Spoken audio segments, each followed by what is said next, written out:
Now, one of the first things I teach, well, when I used to teach, was to play lots of long notes. And playing a long note gives you the time to actually hear what sort of sound you're producing, and also really sets the embouchure, because if you're playing a long note and you're not used to playing long notes, you'd be surprised how much the embouchure wobbles, especially if you're just starting out. And it also firms up the embouchure. Now, I'm not going to go too deeply into embouchure, simply because your teacher would probably be telling you. I mean, the basic idea is lower the lip over the teeth, but not too much lip.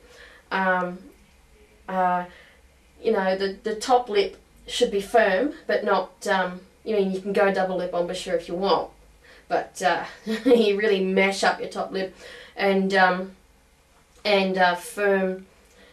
at the sides of the mouth. So the very first thing I would say is practice long tones, and on every single note of the instrument, because you will be surprised, you know, if you haven't done long notes before, just how many variations of the sound you're getting. And if you add to that an actual recording, well, it's very instructive. So, and another thing long tones does is it also brings the focus on breathing, because also at the heart of tone is what we clarinetists like to call support.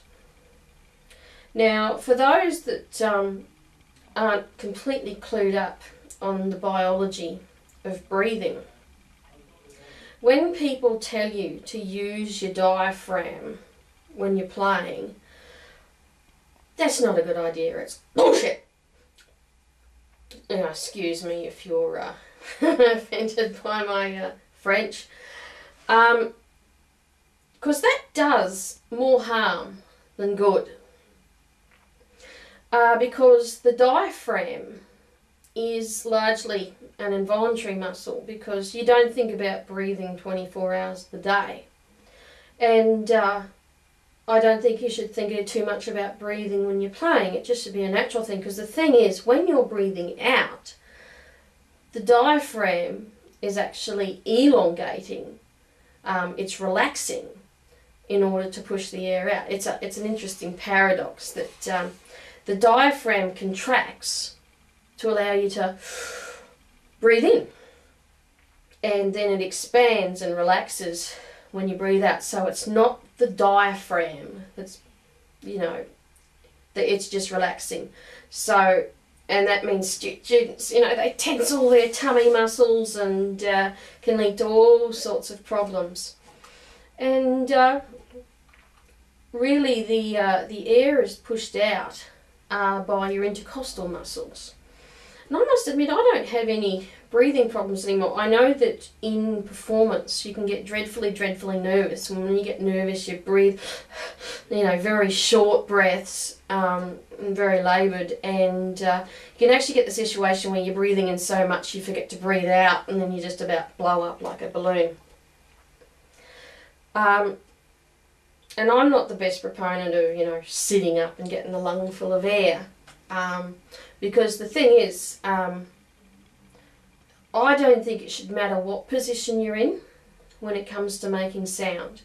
Because if you look at opera singers, if you look at pop singers, they're able to get a decent sound if they're lying on their tummy, or if the character's got tuberculosis, which I find most interesting, and also while they're dancing. You know, you look at your pop stars, and I hate to bring up Britney Spears because I know she mimes her concerts, but you know, she's jigging around all over the place, and there isn't a change in the sound. So technically you should be able to get a decent clarinet sound even if you're, well, maybe not standing on your head, but you get the general idea. I mean, a lot of the times I don't sit up straight, you know, and I'm in a relaxed position like this, and it doesn't affect my breathing.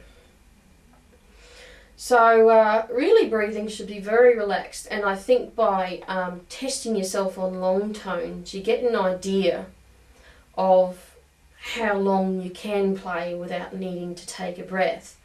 So I used to turn these long tones into contests. Let's see how, who can make the longest tone. Let's see if you can beat the teacher. Make it a lot of fun. It is a lot of fun. So, long tones are good in a lot of ways, in that you can see how long you can go without a breath, so therefore when you're playing you can work out how many bars you can go before you're going to need to take a breath. And also, and this took me a long time to work out, because I know I'm a bit of a fat bastard today. I'm probably twice the size I was when I was a student, and believe me, when I was like 50 kilos when I was a student. And I used to be so obsessed with looking fat, amazing because I'd turn out like this. But when you're breathing, you really want to breathe from down here, because when you think about it, your lungs go all the way down here, and if you're, because I know a lot of kids that have problems because when they think they've got to breathe in, they go, and really you're only letting the air into the top part. You really got to let it into the bottom. So the first thing that should moving is this bit. Okay, so, and then it moves, because bottom first, it's like a balloon. When you blow up a balloon, it kind of blows up from the bottom. So think of your lungs as a kind of couple of balloons. And also be aware that the lungs go all the way around the back as well. Yeah, but I think a relaxed lungs, being relaxed in yourself, just letting yourself make breathing come so naturally, contributes to not having to work so hard for a nice sound.